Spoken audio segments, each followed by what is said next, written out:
Good day, Alex, and welcome to this interview today. Very good to have you with us.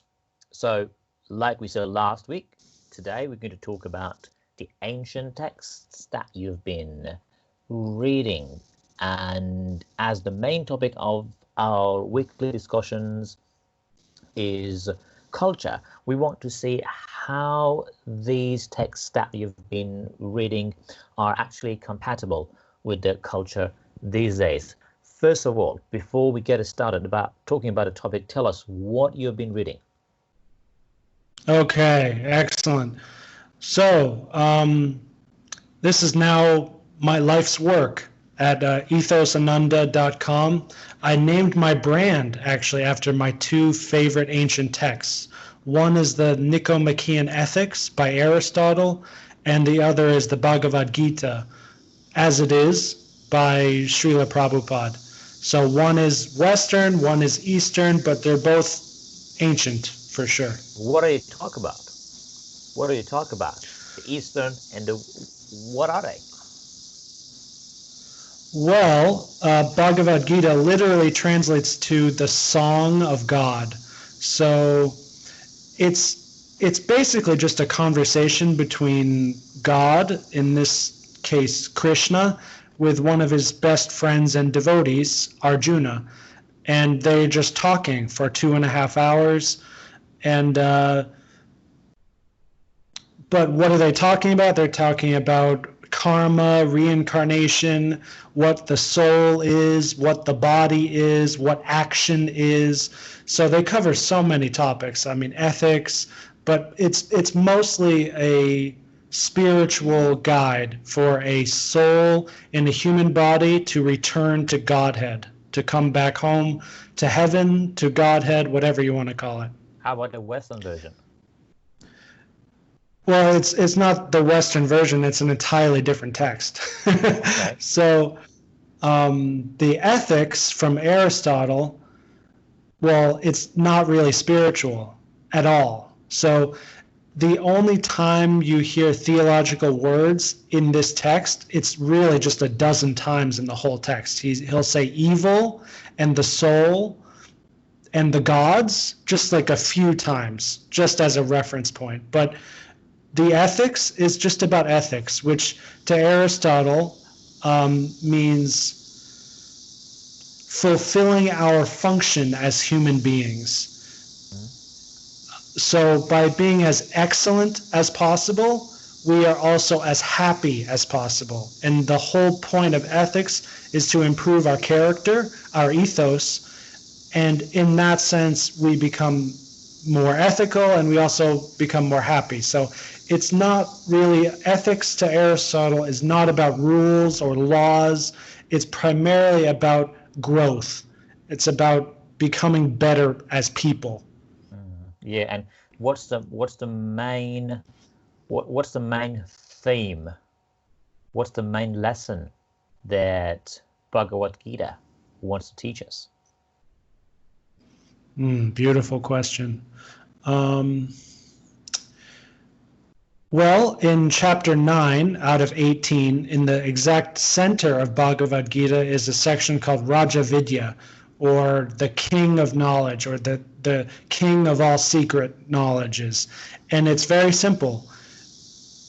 We are not the body. We are the soul. So when you understand and realize, I mean, experientially realize that you are this eternal soul, which is part and parcel of God himself, that is liberation. That is perfection. That is the ultimate goal of all life, but especially human life. We incarnate as humans specifically to experience the reconnection with God in this human body, which is a very special way to do it because it's very difficult. And when we do attain it, it's so incredible that we are actually envied by demigods and angels and other beings in the higher planets. They actually are envious of us in this lower middle realm because we have more freedom, and we also have, so because we have more freedom, we have more chances to mess it up and to go to hell and to sin and to do all these things. So when you do the right thing, when you are on the right path, and eventually that path is completed and you come back to God, that's it. And who we are as souls is Sat Chit Ananda, which is beingness, full knowledge, and full bliss. That is actually what we are. And when we think of ourselves as an American or an Iranian or a white or a black or a man or a woman, these are all bodily distinctions which are temporary and not real, basically. Yeah. So I was just wondering about when the ideas of Bhagavad Gita actually emerged first. Yes, as we know now, as from the best that I've heard, it's about 5,000 years ago on Kurukshetra in India, where this actually took place. As far as writing it down, that was much more recent, maybe 2,300 years ago. Around the same time of Aristotle, I think, is when the Bhagavad Gita was actually written down and kind of dated.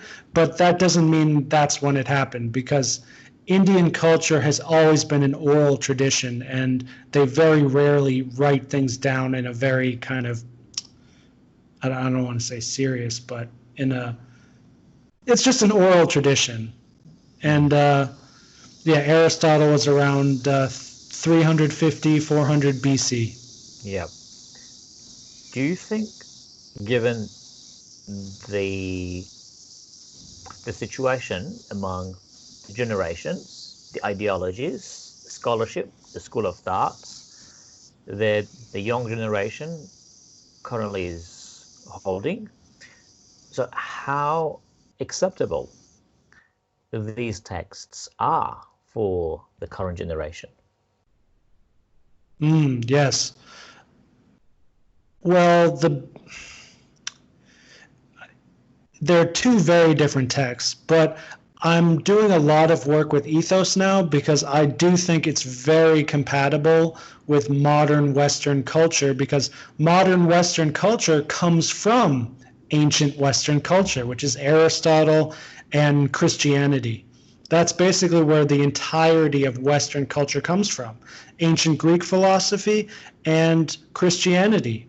That's basically 100% of what Western even means.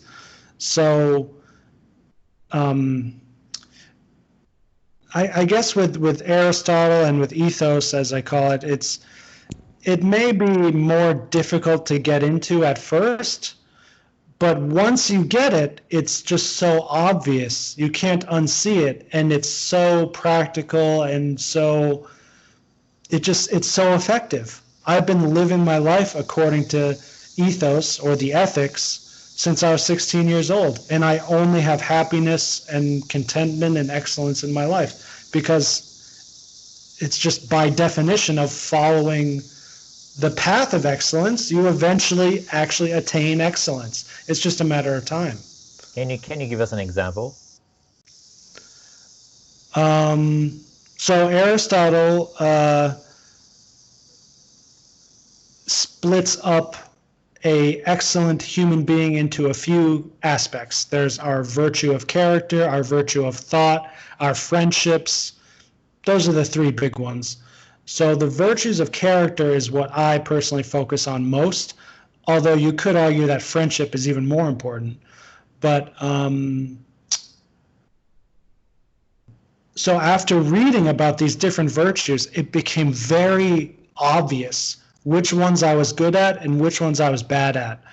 And especially in high school and college, I was not very generous to my friends or to strangers, but I was very keen to practice bravery. I wouldn't say I was brave, but because I knew how important it was after reading how Aristotle talks about it, it became a focus, and I I eventually got really good at it. So I would go do martial arts. I would talk to really beautiful women who might otherwise, cause me anxiety, but I would just, do it as a practice of bravery, just to, get through it. And even if I get rejected or whatever, just do it. And I did so many different hobbies. I learned how to brew beer, to make wine, making electronic music, drawing, painting, 3D modeling. I would just try these really difficult things and try to master them as best as I can. Not because it's fun, but because it would improve my character. And after doing that for so many years, I mean, everything else in my life was just so easy. Everything just comes naturally, because when you get slammed on the ground by men twice your size every day, and you're actually paying money for this to happen, and you start to like it, then you're invincible. You can do anything. And at the same time I was doing judo, which is what I'm talking about, I was also spending hundreds of dollars and whatever else brewing a beer. And, sometimes the whole batch blows up and you have beer spilled all over your apartment, and your life's a mess. And, it forces you to really to handle it properly and succeed, or you don't handle it properly and you fail, and that sucks. But if you the more you do it, the better you get at it, and that's life. Well, maybe not. Well, let me ask you in this way. Are these teachings actually ignored in Western societies? Oh, totally. Totally ignored. Why is that? That's why the West is so crippled right now, is because the fundamental ethos or religion of the West is just basically masturbation. It's basically you get a job to get enough money as you want, to get the things that you want, to watch the TV that you want and eat the food, and that's it. There's no other goal to it. There's nothing else. Now, there is still churches, but they suck, to be honest. Like, they're mostly not following the Bible, or they're following it very, very loosely and degrading it and perverting it, and it's not the real thing anymore. Everything is a watered down, diluted thing. So another example is Stoicism. So the Stoics came shortly after Aristotle, and they actually just took a small section of the ethics, and they made their whole movement off of just one part of this book, the Ethics, or Ethos as I've rebranded it.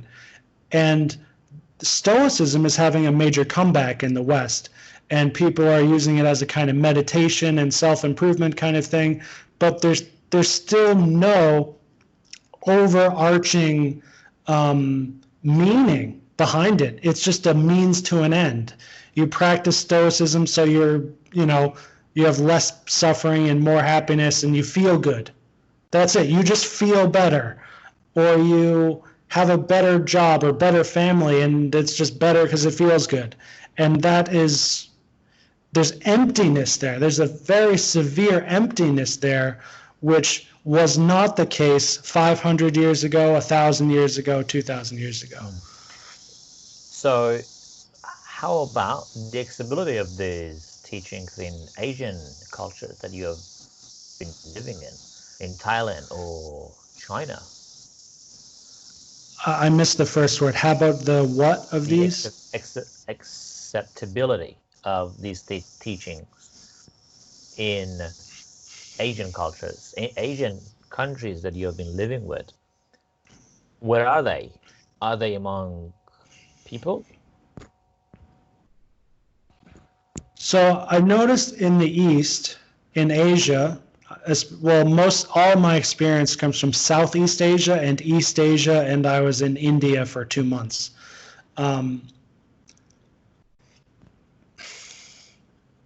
They've maintained the culture of these ancient texts, the Bhagavad Gita, the Buddhist sutras, the Vedas. They've maintained a lot of these cultural things, chanting mantras, meditating, and renunciation.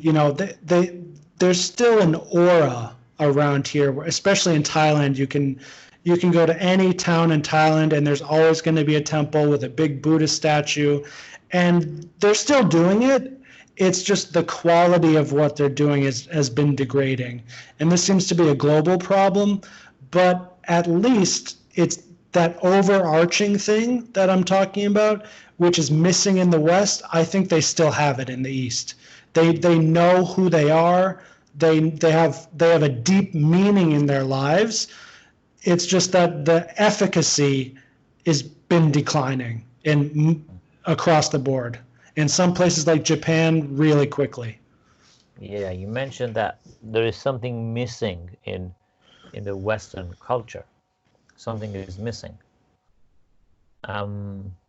What is it, and how can this gap be filled? In one word, I think I would call it the eternal. Meaning, aside from what we want and need day to day to fill our bellies, to feel good, apart from that, there is an eternal aspect to reality. And as humans, we get to actually study that and sometimes even touch it. And it's really blissful and incredible. It's our dharma, you could say. It's our duty. It's our function as a human being, according to Aristotle, to be rational and in a state of continuous study, always learning more about ourselves and the world. And I think in the West there isn't a sense of eternal.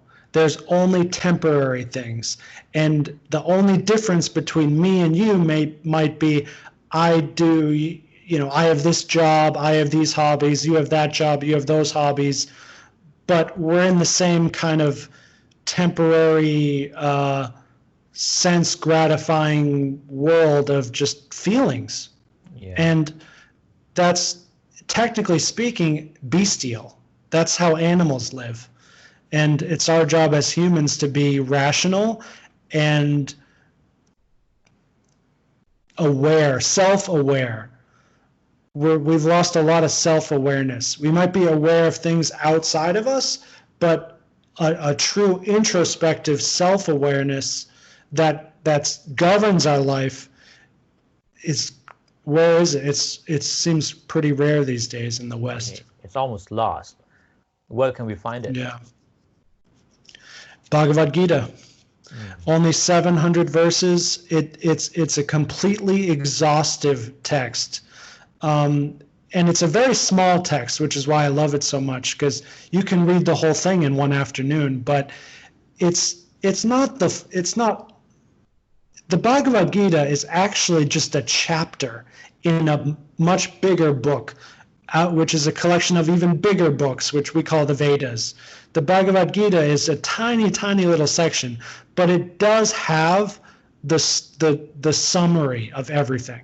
So for me, since I'm into this so deeply, I have actually studied many other Vedic texts, but you really don't need to. The Gita is perfect as it is to show you who we really are and how to approach our real essence of who we are in a universal way too. It's not, the Bhagavad Gita doesn't say you should be Hindu.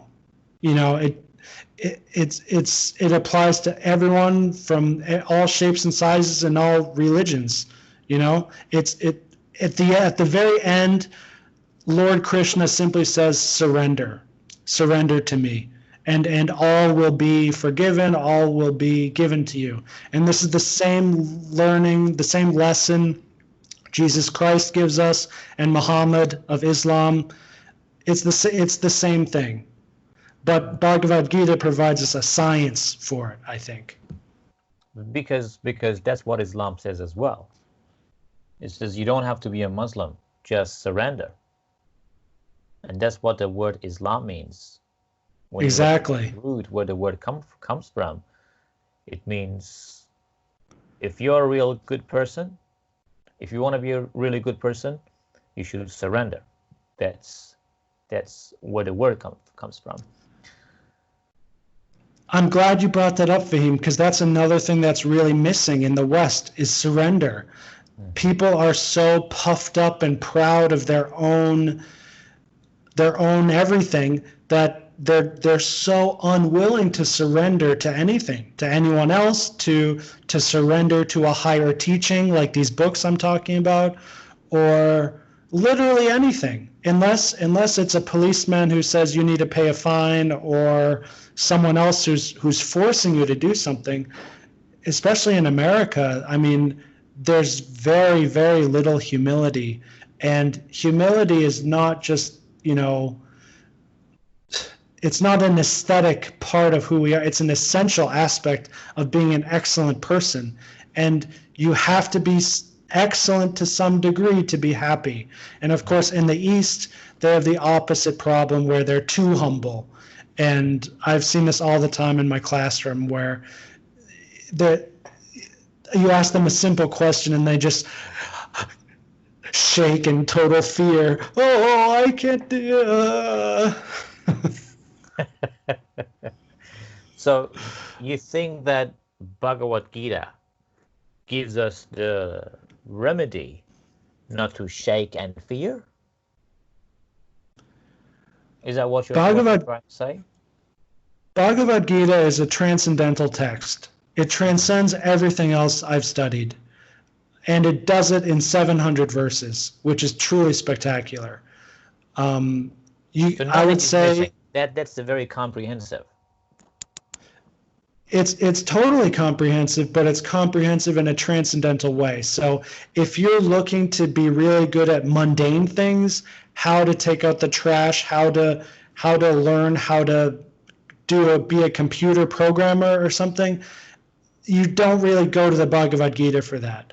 But if you want to understand reality and yourself and God and eternity and immortality and these sorts of really deep metaphysical things, yes, Bhagavad Gita answers all those questions. Something just popped into my mind, and that's the concept of carpe diem. Where do these concepts stand? Are they opposite each other, or they complete each other? They're a little bit opposite. So carpe diem, that is a Latin phrase. I think it's definitely a very Western idea. And, this idea of self-improvement and growing our character that you find in Ethos, in the Ethics of Aristotle, it matches very well with this idea of seize the day, fulfill your potential, stand tall and brave and all this stuff.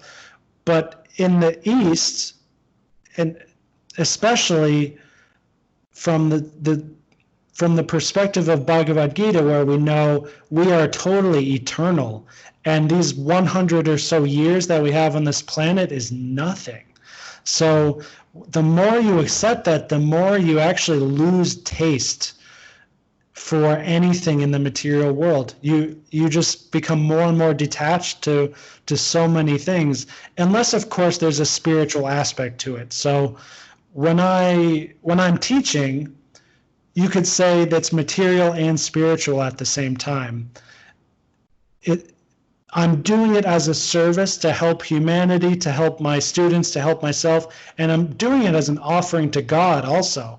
So I can get really fired up in the classroom, and I'm very quick to discipline when I need to discipline, to give encouragement when I need to give encouragement, and I'm a totally different person when I'm teaching compared to how most people know me and talk with me. I'm a totally different person when I'm teaching because there's a spiritual vigor. Is that the right word? There's potency there, whereas most other things, I mean, they just don't matter. So I treat them like they don't matter, Yeah.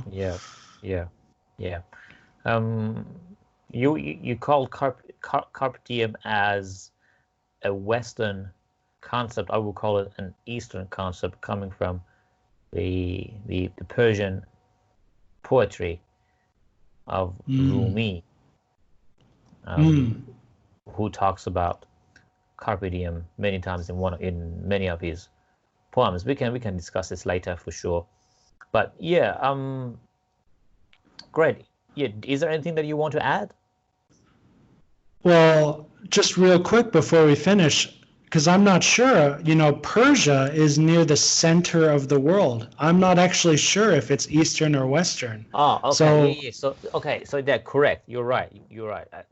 Okay, that's a misconception that I have in my mind, that where Persia is actually opposite West. So you're right. It's not Eastern. Yeah, correct. That was not the correct term to use for Iran or Persia, but you're right. That's right. well, it's definitely confusing. Persia is very unique, and like I said, I think Persia really is like right in the middle. There's Eastern and Western elements from it seems. Yeah. True. That's not correct to call Persia as East. Yeah. True. Sorry for that. Yeah. So No worries. Yeah, great. So thank you so much, Alex. We can talk about something interesting, something more actually interesting as well next time. Have you got any suggestions about next week?